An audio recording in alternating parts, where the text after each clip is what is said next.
Hi everyone, welcome back to another Digimon challenge run. If you've seen the last video I made, you will know the drill by now, but if you haven't, today is the day we find out can you beat Digimon Cybersleuth with only Vaccine Digimon. The rules of this run are simple. I'm only allowed to use Vaccine Digimon in combat. I'm going to need other types of Digimon to progress through the story, but Virus, Data, and Free types cannot be used in combat. There are a few fights in the game where you are forced to use other Digimon, and I will not be counting these as real fights since most of them are scripted. I'm not allowed to use any of the bonus content given to you by the complete edition of the game, and items and attachments are allowed. The game is considered finished when I've defeated the Mother Eater, but I will be attempting the Great Challenges and 7 Deadly Sins in the post-game. With the rules out of the way, I'm going to assume everyone watching this video has already played this game, but if you haven't, major spoiler warning. Also, I feel like last time I didn't do a good enough job of giving you guys team updates, so every once in a while, before big fights, I'll do my best to show you guys what I'm working with. Starting the game off in Kowloon, we get our first Digimon, Terriermon, a Wind Vaccine type rookie Digimon. I'm going to say he is the best starter Digimon out of the three, because he gets the heal skill at level 6 and his special move is an AoE ability that hits all targets, so he will be very useful. We get got by the Eater, we meet Kyoko, and make our way to the hospital, where we are dead but not really and make it to the Digilab. After we get out of the tutorial section of Kowloon, I do a little bit of grinding after I get to Mira's lab, where I stay in the mirror dungeons for a little bit to get Gomamon and Toy Agumon. This way I have a full party. And if you are wondering how I was able to get Gomamon, I just fed Bukomon some meat on the farm till he got to 10% cam and then evolved him that way. Most of the Digimon that you run into on random encounters in the early part of the game are either free type or virus type, so making our way over to Mephisto is really easy. Speaking of easy, Graumon is a fire virus type, and our Gomamon is a water vaccine type. So while everyone else on our team is dealing ×2 damage, Gomamon is dealing ×3 damage, letting him deal over 300 damage in a single move at level 8. While Graumon tries to hit us, he simply can't keep up with our damage, and with Terriermon healing, this fight is very easy. Due to most of the early game bosses being a virus type Digimon, even when they are champion level Digimon, they just can't hope to deal enough damage to us. The first fight that had me a little bit worried was Frigmon while trying to rescue Pete. Since Frigmon can heal himself during our fight, I was worried we might be stuck in a loop, but thankfully, after hitting him in the face enough, we were able to take care of him. Nokia asks us to help find Agumon and Gabumon, and we have our first real boss fight with Jimiken. I came slightly prepared with an evolved Gargumon and Ikakumon, and a newly added Biomon to the party. I started with focusing on Devimon first, since he should be the easiest to take down for my vaccine types. With Ikakumon being a water vaccine type, he is able to deal 3/4 of his attacks to the Fire Data Miramons. Sadly, everyone else is stuck dealing only half damage though. And it's too early in the game to have any kind of revives or SP pills, so eventually my Digimon are stuck hitting the last Miramon with only their most basic attacks. Thankfully, I'm able to take down Jimiken first try. With Nokia's Digimon saved, we head to the digital subway with Errata to take on our first Eater fight, and our Biomon is now a Bergermon for this fight, but it doesn't really matter because the Eater doesn't even do a damaging move to our party. After this, with Yuko's help, we sneak into Kamoshiro Industries to do some investigating, and while we are here, we run into Jimiken again for round 2. I was really worried about this fight because I thought his blue Meramons were Data Digimon, but it turns out they are both virus types. Thankfully, this fight is another easy one. A bit of time passes and we learn about people disappearing from the internet forum that Arata hangs out in. My team has expanded quite a bit, so here's a picture of my party and what they look like in between the Wisemon fights. Adding Salamon only helps me because after our fights with the Wisemon, we end up fighting another Eater. All of my Digimon are only doing about 10 or 20 damage, while Salamon is able to use her special ability, Puppy Howl, to do nearly 90 damage. We see Jimmykin on the TV with his mind control music, and it's up to us to stop him. Here's a quick team update before our third rematch with him. Now, this is the fight to be worried about. All of his Digimon are Data types at this point, and they hit insanely hard. I try to focus on the weaker Skull Meramons first before moving on to Boltmon, and thanks to Gatomon's fixed damage move Lightning Paw, we were able to do 150 damage every round, which is super helpful. That is up until Boltmon hits Gatomon with 3,000 points of damage, so there goes that plan. I also don't have any way of reviving anyone at this point, so there goes my main strategy. However, it seems like most of the other Digimon are at least doing pretty decent damage, even with the type difference. I started using Gargomon to paralyze Jimmykin's Digimon to lower their damage output also. By the end of this fight, I was only left with Kabuterimon and Toy Agumon, with nearly no SP and just barely able to squeeze out a win after nearly a 10-minute long fight.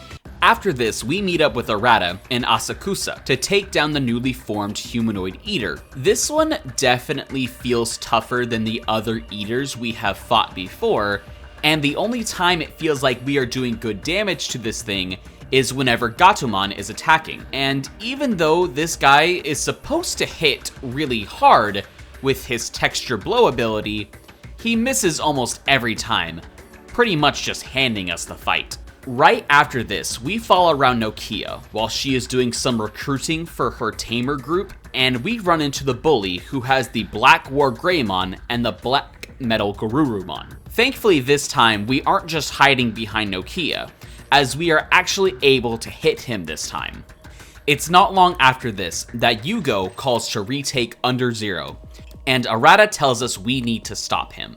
Time for another team update before our fight with Yugo, and as you can see, a few of our Digimon are starting to get into their ultimate forms now. I'm sure you can guess how this is going to go. My team is all vaccine types, and he is only one virus type. Even his Infinity Cannon ability isn't able to take down my Digimon in one shot, so you know we got this fight in the bag. After this, Crusadermon takes Yuko hostage, and we need to go save her. On our way, everyone in our party is now at their ultimate forms, which is pretty neat. Crusadermon's fight is nothing special to talk about, but she does manage to open the door to the real world to let the Eaters and the Digimon in, and in the process, Yuko gets taken down by an Eater that we need to put down. Now, this Eater is pretty tanky, but he doesn't hit us very hard. He's got no type advantage on us, and as long as we are able to heal carefully, we hardly need to worry about his attacks. After about 5 minutes, we're able to take him down, rescue Yuko, get sucked through the wormhole, and time skip to about a week into the future where the apocalypse is happening. We start our quest to find the Royal Knights to help us take down Examon, and our first Royal Knight fight is up against Dynasmon. And this guy is the biggest roadblock I've ever seen. He is a wind data type, and he completely destroys most of my party. Most of his attacks are one-shots.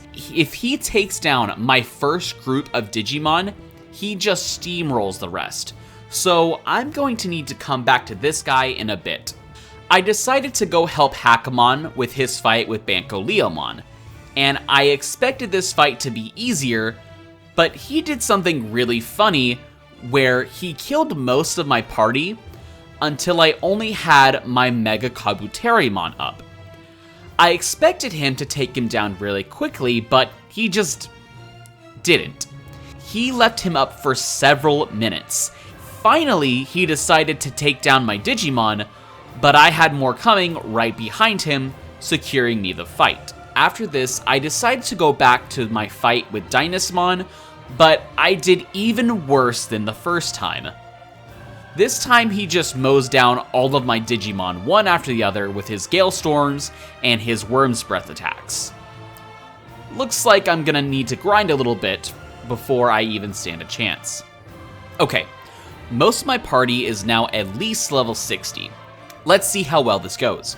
We managed to do a little bit better, but we still get kicked around. I'm just not able to keep up with his damage numbers, so it looks like I'm going to have to do something drastic. I decide I need to start turning my Digimon into Megas if I want to make it through this fight.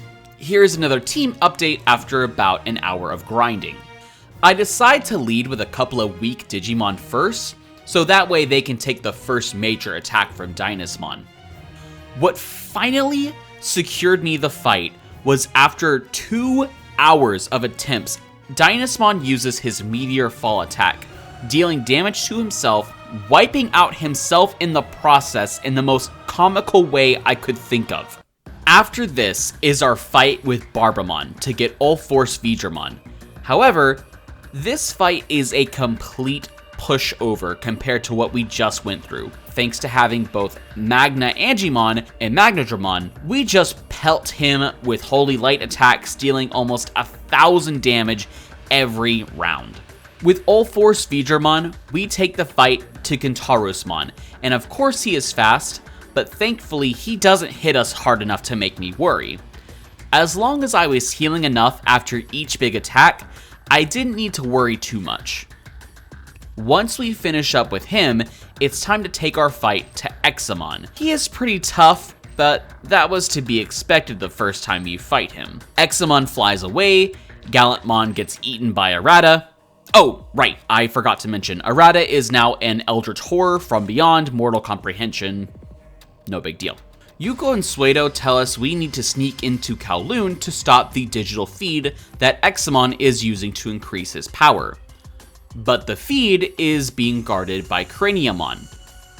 Even though his Waltz End ability does pretty good damage to us, at this point in the story, we have a good amount of revives and healing items, so we are able to keep our Digimon up, and whenever Craniamon is helpless, we just pummel him into submission. Errata calls us to come fight Examon with him, and this is another fight I was seriously worried about. He uses Meteor Fall and hits my party pretty hard. Thankfully, he spends a lot of his turns pretty much just standing around, taking hits, thanks to us turning off the digital feed. I was pretty much worried over nothing. Even though he has a lot of health and hits hard, we take him down pretty easily. After taking down Examon, it's our fight with Crusadermon. Here's a quick update before our fight with her, and it goes exactly like you expect. With her being a dark virus type, we throw a bunch of light attacks at her until she goes down. Once again, the main villain of the story goes down way too easily. It's time for our assault on the Metropolitan Building, and this means it's time for our rematch with Dynasmon. Here is a team update before our big fight. Now, this one had me sweating bullets. We are stronger, but so is he. I thought for sure I was going to have to spend several hours grinding again. That was until on my second attempt.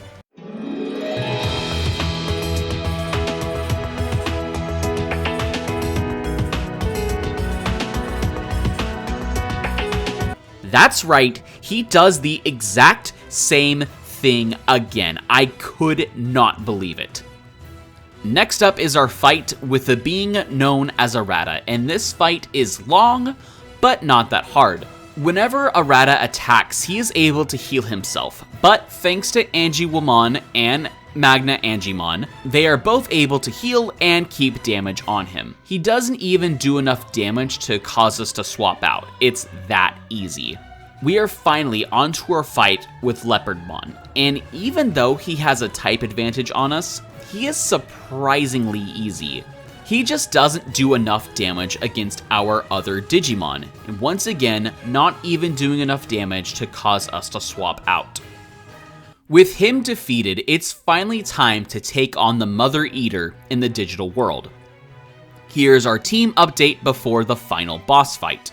We start off the fight going up against the midsection of the Mother Eater, with its hands and lower torso, having the fire, water, and plant types. And almost immediately, he takes out my Marine Angimon, which was pretty upsetting since I was going to use them to take out his right hand. After taking some heavy damage, I decide to swap out the whole party with some new Digimon, and we start doing a lot more damage because I started utilizing War Greymon, and both of his special abilities are incredibly powerful. However, after he runs out of SP, I have to do another party swap, with Kabuterimon, Angimon, and Gargumon. Phase 2 begins, and I try to keep this group up for as long as possible, since they do pretty okay damage against the Mother Eater. They are even able to take out his wings pretty easily. However, after he uses a few world resets on us, I just have to give up on using this group, and I let them get taken down so I can swap in War Greymon, War Garurumon, and Ravemon. And with constant and precise damage, I'm able to whittle down the Mother Eater to say that yes, you can beat Digimon Cybersleuth with only Vaccine Digimon. That does it for the main story, but we aren't done just yet, as we are going to attempt the Great Challenges. For this, we are going to need a lot of our Digimon up to level 99, and quite a few Ultras. But once we get Omnimon and Mastimon, there's pretty much not any reason to swap out, as the three of these Digimon are incredibly powerful. While the first Great Challenge versus Rapidmon and Magnamon isn't terrible, the Great Challenge against Leopardmon took me nearly 2 hours, as I was trying to use all the special moves I could against him, and trying to keep Mastimon and the Omnimons up as best I could. And the even worse thing about this fight, though, is that as soon as Leopardmon gets low enough, he heals himself with an anti-stun that can heal himself for nearly 1,000 damage. I spent well over 3 hours on this challenge alone, just trying to get him down until finally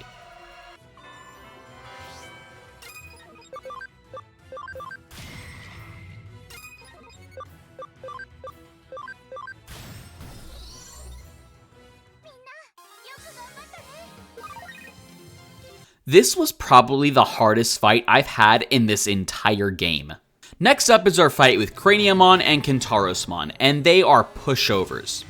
With Mastimon doing nearly a quarter of damage to everyone every round, and the Omnimons using their supreme cannons, they go down insanely quickly. Even Craniamon's Waltz Ends doesn't do nearly enough damage to me. Now we have our fight with Crusadermon and Dynasmon, and these guys are pushovers. While Crusadermon goes down really quickly, Dynasmon stays up for a little bit longer, but as is tradition, he puts himself down for a third time. Seriously, I don't know how this happened. Our next fight is up against Examon, and starting off with Mastimon attacking him, we quickly learn he's got over 10,000 HP. So this is definitely going to take a bit longer than I thought. I'm pretty worried about his Draconic Impact also, since once my Mastimon and Omnimons are off the field, no one can do anywhere close to enough damage to bring him down. Finally, by the end of this fight, I full restore my last Digimon, only for him to take them all down except for one Omnimon who was able to secure us the win. Next up is Jesmon and Genkumon, and while they are both Data Digimon, they're really no problem. The gimmick here is that neither of them can hit very hard as long as both of them are up, so as long as you take them down simultaneously, this fight is a cakewalk. Now we have Alphamon, Omnimon, and Gallantmon, and this is another fight where if you know the trick, it's super easy. As long as you can knock down all 3 of these Digimon at once, you should be fine. They still hit pretty hard, but we managed to get the win.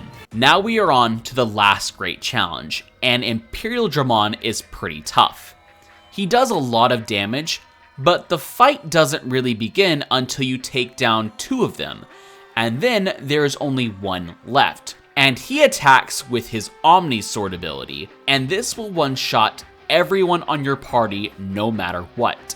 This is, of course, unless you have 2 Digimon that know the Safeguard ability, which will make sure that your Digimon will always have 1 HP as long as they have the effect. I was even able to get lucky with my Marine Angimon, and they had their Safeguard up, and Omnimon missed 4 times in a row. I don't know what the odds of that are, but it's pretty amazing. With the great challenges wrapped up, let's finish this with the 7 deadly sins and see how well we do. Beelzemon is up first, and he only hits himself, so this one's super easy. But next up we have Creepymon, and at first I was really worried about this since he opens up with an AoE attack, but even with that, he wasn't even able to take down anyone with his opening move. Since I let my weaker Digimon out first, I let them stay up until they all get KO'd, just so my Omnimon and Mastimon and Marine Angimon were able to come in and clean up. Bilfimon is our next fight, and while their first phase is just a wall of health, their second phase is a little bit tougher. Even though they are only able to do half damage to us, they are still able to one-shot my Omnimons with nearly 5,000 damage. However, with plenty of firepower, we were able to take him down no time. Barbermon is up next, and you guys know we are going to take him down no problem because the first time was even easier. Now we have Lucymon, and while Phase 1 for him is really simple, Phase 2 can be challenging. You want to make sure you're using as much healing as you can and using lots of safeguards. But with enough persistence, you should be able to win this one. Now, Phase 3 is the real endurance round. You can't damage him, and pretty much just have to wait around until he hits himself so much that he ends the fight himself. Feels pretty anticlimactic to me, but oh well. Lilithmon is up next, and her fight is pretty annoying. She uses status changes to confuse the player and your Digimon. She will use role reversal and confusion on your party pretty often, so as long as you have a way to handle that, you should be able to chip away at her health with no real issue. Last is Leviamon, and his big thing is that he will just chomp all your Digimon and then rest for a few turns and then repeat. As long as you have enough Digimon, this fight is easy peasy. Now on to the real boss of the game, Mira and her super threatening teddy bear. Yeah, Monzamon's gimmick is that he will either take away all of your health or mana and then give it right back. It's a little annoying, but if you were able to get through all the 7 deadly sins, this fight is a piece of cake. Alright guys, well that about does it. I want to thank everyone for watching, and if you enjoyed this, I plan on making more Digimon challenge runs in the future, so make sure you subscribe. That way you'll know when the next one comes out. Until then, I'll see you guys in the next one. Take care.